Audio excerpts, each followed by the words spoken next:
What's going on, football fans? It's your boy JR Clark coming at you semi-live, I guess you could say. The game just ended. Man, you want to talk about a heartbreaker. To lose in that fashion in OT always sucks. It's never fun. But as these games tend to with the Saints, they tend to come down to whoever has the ball last. And unfortunately for us, it wasn't us. The Saints had the ball to start the overtime, and if you watched it, you saw, they marched right down the field. But I don't know if I necessarily want to talk about this game that much, other than to say maybe now y'all can lay off Sark a little bit. He called a good game. You don't score 37 points and call a bad game. You don't have your franchise quarterback throw for 5 touchdowns for the first time in his career and call a bad game. You don't convert 2 fourth down or 2-point conversions and call a bad game. So I kind of hope maybe now we can lay off the Steve Sarkisian's imbecile or fire Sark. Maybe that can calm down now. What I really want to talk to you about is what I thought may happen but got even worse today, is we are just suffering way too many injuries on defense. And that got expounded even more with looked like an Achilles injury for Ricardo Allen. Non-contact injury. Hardly ever does a non-contact injury end up being anything but done for the season. He wasn't grabbing his knee, so I can't think that that's an ACL. He was grabbing his calf, ankle area. So, more than likely, it's an Achilles. And if it's an Achilles, done for the season. And if he's done for the season, folks, I'm going to go ahead and call it, unless Dan Quinn can work some magic or some voodoo or something. I can't see us going much more than 8-8, 9-10. Or not 9-10, that's not right. 8-8, 9-7, something like that.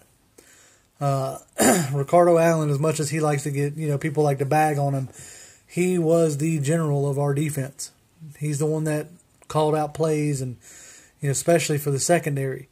Debo did that as well for the linebackers, but Ricardo Allen was like the umbrella. He made sure everything was on point. And if he's done for the season or any extended period of time, this is going to be rough, man. It's going to be a rough sled. They're seriously going to have to consider bringing somebody in. And somebody other than like a Keith Tandy or, it needs to be, they need to kick the tires on Eric Reed. Hell, they need to explore potentially trading for Earl Thomas at this point. Because that's just too many injuries suffered on the defensive side. With Keanu out for the year, possibly Rico out for the year, that's both your starting safeties. You got Debo's out until at least a week 11. That's 3 of your biggest playmakers, right? So, you also throw in the fact that, Tack McKinley's got a calf injury and he's considered day-to-day. Or not calf, his is a groin injury, sorry. Considered day-to-day. Derek Shelby's got a groin injury, considered day-to-day. It's just, for coming out of the preseason as healthy as we did, these first 3 weeks has taken a toll. I know that Cam Jordan got to Matt Ryan a couple times today, but all in all, Schweitzer held up pretty good. I know that because I didn't hear his name get called all that often. So I think we're going to be able to weather the Andy Levitri storm. But, man, the injuries on defense are mounting. And I think it's hitting to a point where it may be too much to overcome. But, all right, well, enough of the Debbie Downers, enough of the depressing. Let's talk about some of the good of the game, right? How good does Calvin Ridley look, right? Had almost 3 touchdowns, which was nuts. And just looking very comfortable, looking like a very formidable weapon. Looking like a smart decision to go ahead and let Taylor Gabriel walk and draft him in the first round. Your boy Beasley got a sack today, so maybe he's going to start coming alive. That would be nice if we can get him and Tack going, and maybe we can do some. That could be one way to alleviate the safety issue, so to speak. Your boy Duke Riley looked okay today. I didn't hear his name get called all that often. I mean, for the folks who were expecting Duke Riley to come in and look like Debo, that's just not going to happen, man.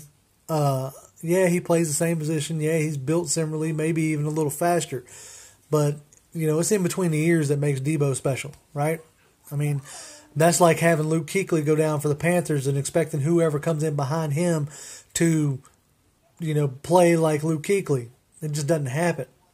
I mean, Deion Jones is, in a way, a generational player for us. He's a superstar on our team, right? So it's hard to replace superstars. You don't just have more superstars laying wait. So I just asked that maybe y'all slack off of Duke Riley a little bit because, he's getting better. He played better this week than he did last week. And I assume that he'll play better next week. What we can only hope now is that Dan Quinn and Marquand Manuel can get this defense figured out. And TD can make whatever move he needs to make to shore this thing up. Because we got bodies dropping and it ain't good. It ain't good at all. Now, give me 2 seconds. I'm going to look up I want to get these numbers right before I go spouting off. Didn't seem like the run game was too super effective today. Let's see. Let me give you some stats here. Yeah, Coleman only rushed, on 15 attempts, he rushed for 33 yards. That's a 2.2 average. I don't know if that was because, the blocking wasn't as well, but man, you figure as good as they did against Carolina running the ball, that, we could have done a little bit better against the Saints. But, I mean, the Saints could have been selling out to stop the run. I sometimes have a tough time, really seeing exactly what the defense is trying to do, especially in the Saints game, because, man, I get caught up so emotionally. I end up getting sick to my stomach sometimes, But, yeah, I mean, Coleman was slightly effective in the passing game. That's something that we need to exploit more for sure. The hope is that here in the next week, maybe we can get Devontae back. And, maybe with this injury now to Ricardo Allen, it may force the front office to do something. You know what I'm saying? I mean, they're going to have to if they want to stay competitive.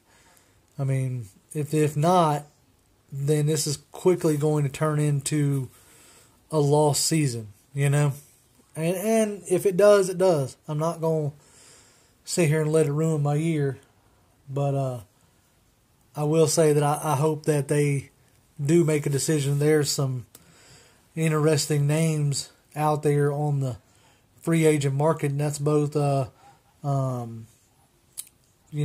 defensive and offensive. Let's see, I'm trying to pull up something right this minute. See if I can get you. Let's see here. Let's see. We're going to go with, because you got Eric Reed is still out there. Dominique Rodgers-Cromartie's out there. According to NFLTradeRumors.com. I don't know if y'all follow those guys on Twitter, but they're generally pretty good. I mean, you got Eric Reed is their number 4 rated free agent out there, and let's see. Then you got another safeties, Tyvon Branch and Eddie Pleasant. Both those guys are a little older, but they can bring you some little bit of experience. I wouldn't mind seeing them bring in somebody like a Coney Ealy if Tack's going to be injured for a while. So, yeah, it sucks. It's going to be interesting to see how they handle this going forward. But if Rico's out for more than a game, if he's done for the season, I hate to say it, that it's going to be too much to overcome, I think. But that's what I got for you today. It sucks to, come at you on such a down note, but it is what it is. The Falcons fall 43-37. Wasn't due to a lack of offense, obviously. But so here's the hoping that Dan Quinn can rub some magic on that defense. All right, as always, Falcons fans, rise up.